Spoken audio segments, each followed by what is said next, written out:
मेरे प्यारे अधिवक्ता साथियों, सभी को हमारा प्यार भरा नमस्कार।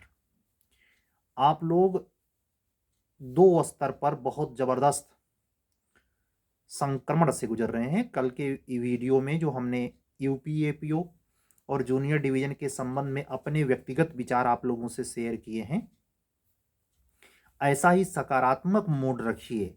पढ़ने के लिए सकारात्मक होना बहुत ज़रूरी है। नहीं होता क्या है, हमारे पास, मैं बोला क्यों ऐसा, उसकी वजह बता रहा हूँ। हमारे पास कई अधिवक्ता साथियों के फ़ोन आए कि सर पढ़ने में मन नहीं लग रहा। तो उसके मन में, उसके अवचेतन में यही बात छिपी थी, यार पढ़ तो रहे हैं, वैकेंसी ही नहीं आ रही है।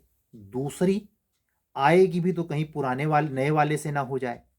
ये दोनों चीज़ का तलछट छांटने के लिए कुछ तो मॉलिब्डेनम केमिकल रिएक्शन में डालना पड़ेगा। और वह इस तरीके से नहीं होना चाहिए कि उसका स्तर ना हो। मैं आप लोगों से, सभी सुनने वाले अधिवक्ता साथियों, बंधुओं, बहनों से हाथ जोड़कर रिक्वेस्ट करूंगा, हमारे चैनल पर आप सभी विज्ञ लोग हैं। किसी के बारे में नाम लेकर, जैसे हम 24 घंटा तो कमेंट बॉक्स देख नहीं रहे हैं, और आप उसमें किसी भी व्यक्ति का, चाहे भले वैसा किया हो, नाम लेने से बचें। नाम लेने से क्या होता है, बेवजह की जवाबदेही होती है। बात सत्य भी हो तो थोड़ा सा मर्यादित रहें। जानते हैं, यह दुनिया ही है यही। विज्ञापन में आप जरा सोचें, जैसे मान लीजिए एक एक एक एक, एक विज्ञापन का हम हवाला देते हैं, एग्जाम्पल देते हैं, इलिस्ट्रेशन, दृष्टांत। जो इनसे जुड़ा हुआ विज्ञापन होता है, जो ये क्रिकेट गेम चल रहा है, आपने कमेंट्री सुनी हो, चाहे हॉट स्टार पे मैच देखा हो, लेफ्ट सोनी पे देखा हो, कहीं भी देखा हो, तो उसमें आप गौर करेंगे तो एक चीज विज्ञापन आएगा, तो इसमें हरभजन सिंह जैसा खिलाड़ी सोचें आप, और उसको तो मैं व्यक्ति के तौर पे मनबे नहीं करता, वो जो कमेडियन है, जो हंसाता है, अरबपति आदमी है, दारू के नशे में टुंच रहने वाला, वो भी यूपी पे गेम खेलो फलाने फलाने, या कोई भी शेयर मार्केट से जुड़ा विज्ञापन होता है, या कोई दवा के बारे, कोई विज्ञापन टर्म और कंडीशन वाला, तो क्या कहता है गेम वाले में, ये खेल सावधानी से खेलो, इसमें खतरे हैं, इसकी आदत लगने का जोखिम है। ये बात इतनी तेजी से क्यों कहता है? आप ध्यान दें, सुप्रीम कोर्ट के कहने पर इस पर टॉकीज में पर्दे पर क्या दिखता है, धूम्रपान स्वास्थ्य के लिए हानिकारक है। रैप पर लिखा हुआ है कि यह गुटखा अगर खाएंगे तो यह स्वास्थ्य को नुकसान पहुंचाएगा। लोग मानते हैं क्या? इस लिखने का असर क्या है? ध्यान दें, इस लिखने का उस दूरदर्शन पर दिखाने से क्या सध रहा है? रत्ती भर किसी को प्रभाव पड़ता है? सठे साठ्यम समाचरेत, जैसे को तैसा।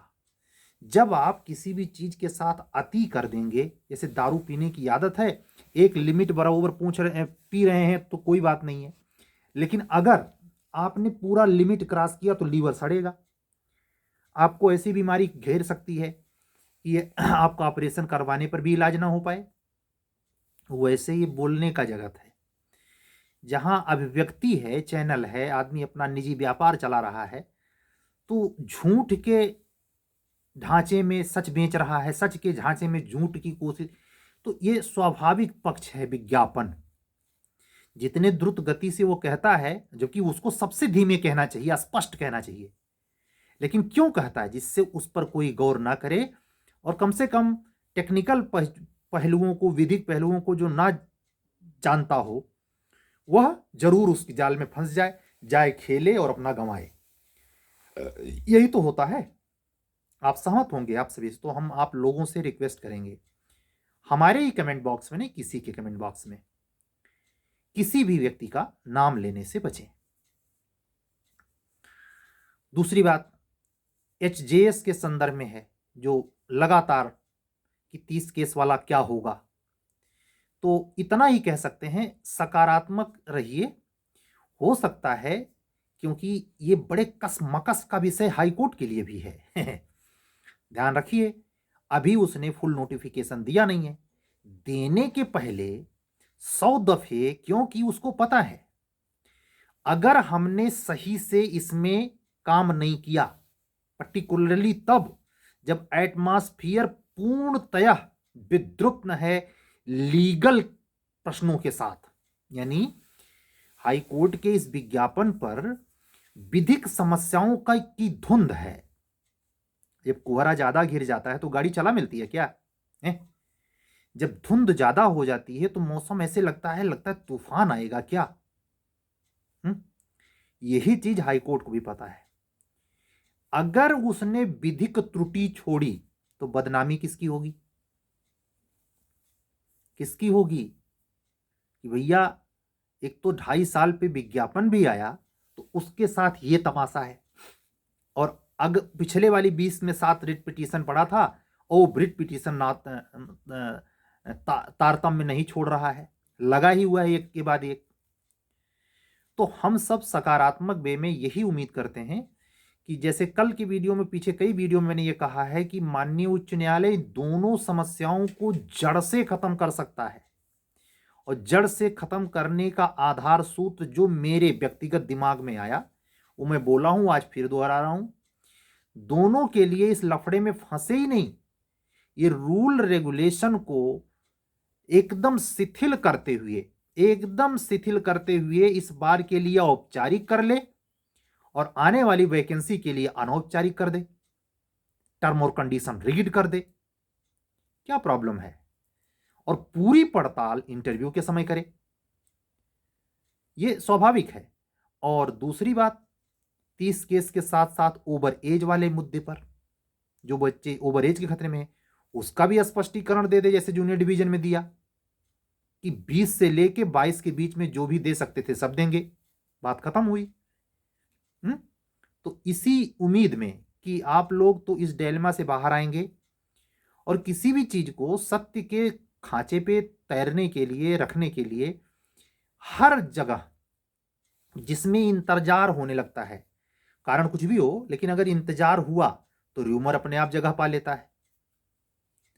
जैसे खेती किसानी करने वाले बच्चे, अधिवक्ता बंधु और बहन इस बात को ज्यादा समझ पाएंगे, जिस घर के दरवाजे के सामने लोग कम आते जाते हैं, ध्यान देना, जिसके दरवाजे पर लोगों का कम आना जाना है, उनके दरवाजे के पास तक, दरवाजे तक घास, दूब, झाड़ी झंखाड़ उगाते हैं। लेकिन जिनके दरवाजे पर बच्चे ज्यादा खेलते हैं, उनका दरवाजा, द्वार साफ सुथरा नजर आता है। वजह क्या है? चहलकदमी। तो ऐसे ये है, जब हम उसमें चहलकदमी यानी सन्नाटा, खामोशी का कारण नहीं बनेगा, उस स्थिति में हमारे र्यूमर हमको परेशान नहीं करेंगे। लेकिन जैसे ही चुप्पी सधी, सन्नाटा, खामोशी हुआ, कोई आना जाना नहीं है, ये पूरी गुंजाइश है र्यूमर उस पर बल पाएगा, खरपतवार धान में उगाएंगे, उनका मौका मिल जाता है। क्यों? क्योंकि कोई चहलकदमी, यानी एक प्रकार से ऐसे कहें, र्यूमर तो फलता फूलता ही है, झूठ का तो बोलबाला ही है, सत्य उसको खारिज करता है। भाई, सत्य पाने के लिए थोड़ा रहम, थोड़ा विनम्रता, सादगी, गंभीरता, अनुशासन सब मांगता है। और हम लोग तो विधि के शागिर्द लोग हैं, विधि को मानने वाले लोग हैं। हम ही लोग जब अनुशासनहीनता है ये सब करेंगे तो समाज के अन्य तत्वों से हम अपेक्षा कैसे कर सकते हैं कि वो सटीक रहेगा, सटीक करेगा? कभी नहीं।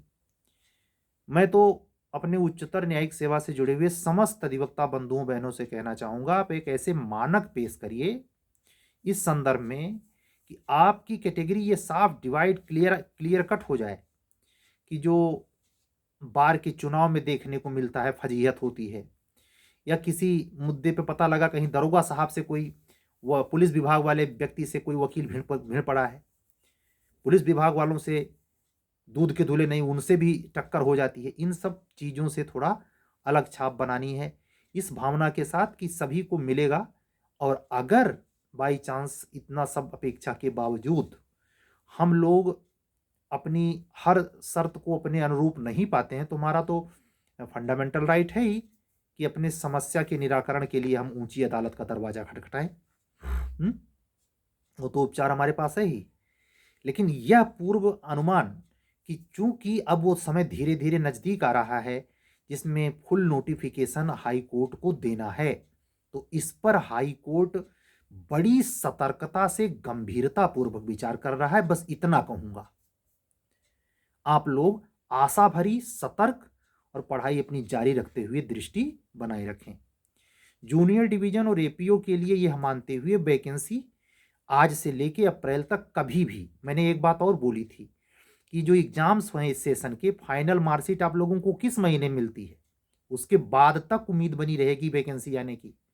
कुछ बच्चों ने यह भी कहा कि नवंबर दिसंबर में सर आ सकती है। भैया सेशन 2024 का स्टार्ट है, 25 नहीं लगेगा। क्या बुरा है कि हर दिन के साथ आपको पढ़ने का शांत, सही और लंबे समय का मौका मिल जाए। ये तो मांगने पे नहीं मिलता, आ जाएगी तो उल्टी गिनती शुरू हो जाती है।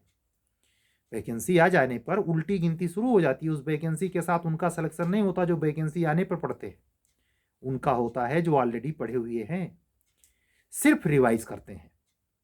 चाहे प्री का लेवल हो, चाहे मेंस का लेवल हो, यहां तक कि इंटरव्यू के लेवल पर भी रिवाइज होता है, नया नया नहीं पढ़ते वो। समझ रहे हैं? तो इस मंतव्य को समझें, कंपटीशन के मनोविज्ञान को भांपें, व्यक्तिगत तौर पर अपने में सुधार लाएं।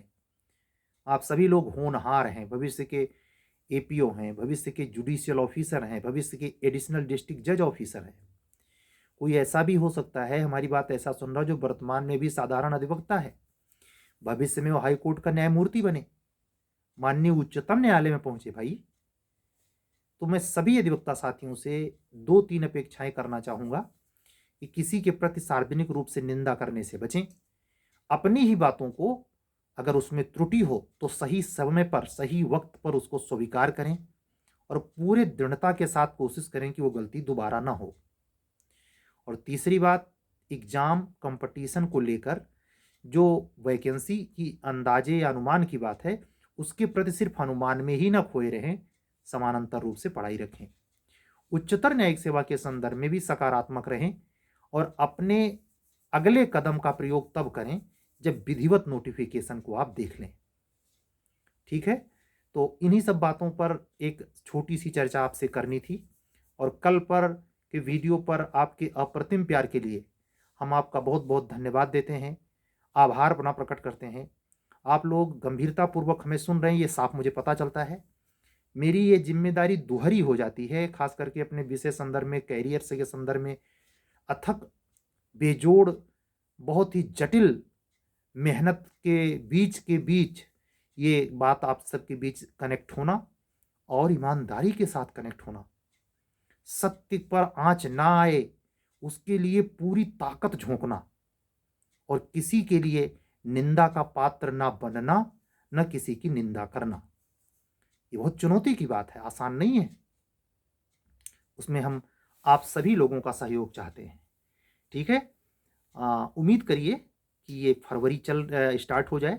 15 फरवरी तक एक गुड न्यूज़ तो मुझे उम्मीद है कि आप लोगों के हाथ लगनी ही लगनी है।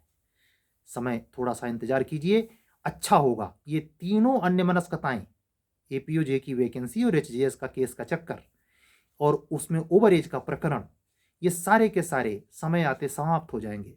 जैसे कोहरा झर जाता है या सूर्य भगवान के, भानुभास्कर के 3-4 दिन से निकलने से ठंडी धीरे धीरे पीछे खिसकना शुरू हो गई है, वही हाल होगा।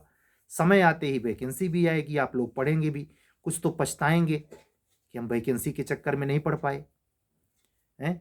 तो इन सब चीज़ों का ख्याल रखिए। आप लोग समझदार की श्रेणी में आते हैं। जज अपने कलम से जब जस्टिस देता है जूनियर डिवीजन में चाहे सुप्रीम कोर्ट में, तो लिखता है विद्वान अधिवक्ता। अभी हम सबकी क्या श्रेणी है? अधिवक्ता की ही तो है। ये पॉसिबल है कि ये वीडियो जुडिशियल ऑफिसर भी सुन रहा हो, माननीय हमारे सुन रहे हो, मैं झुककर उनका सलाम करता हूं और पूरी आशा, विश्वास, विनम्रता के साथ प्रे करता हूं आपसे कि इस बार ये जो नियम कानून आप लाए हैं इसको लागू न करें और उसको लागू न करने का बेहतरीन बचाव लें अपने नोटिफिकेशन में। समस्याओं का जंजाल ना करें, इसको सुगमता से, सरलता पूर्वक इस वैकेंसी को संपादित करवाने की कृपा करें। एप्लीकेशन ऐसे लिखा जाता है। ठीक है, आज की बात हम पूरी करते हैं। आज हमने 65वीं अपनी जीएस की क्लास पूरी करी, जो जुलाई 2024 तक मुझे 150 क्लास के रूप में आप लोगों तक पहुंचानी है। ठीक है, एक छोटा सा प्रयास है। अगर आप इस जीएस क्लास से इंटरेस्टेड हैं तो आप हमें व्हाट्सअप कर सकते हैं। यूपी एचजेएस या बिहार एचजेएस की प्रीलिम्स की टेस्ट सीरीज चाहते हैं, चाहे हिंदी मीडियम हो या इंग्लिश, तब भी हमारा व्हाट्सअप नंबर वही है। यूपी जूनियर डिवीजन, एपीओ और जे के लिए क्रैश कोर्स भी अवेलेबल है, जिसमें हिंदी मीडियम में हमारी क्लासेस चल रही हैं। उससे अगर इंटरेस्टेड हैं तो भी यही नंबर है 7705090393। ठीक है, सभी अधिवक्ता साथियों के सफलता की उज्जवल शुभकामना रखते हुए आज का वीडियो मैं यहीं पूरा करता हूं। उम्मीद करता हूं कमेंट बॉक्स में बहुत अनुशासित, संयमित और विद्वतापूर्ण कमेंट आप लोग करेंगे। ठीक है, मुझे मजबूर होके कोई टेक्निकल ऐसा उसमें फ्रेम में ना जाना पड़े कि आप हमारा चैनल ही ना देख पाएं। ठीक है, इस बात का ख्याल रखिएगा। ठीक है, चलते हैं, कल फिर मिलेंगे। तब तक के लिए विदा दीजिए। सभी को, अधिवक्ताओं को हमारा जय सिया राम, शुभ रात्रि, सत्यमेव जयते।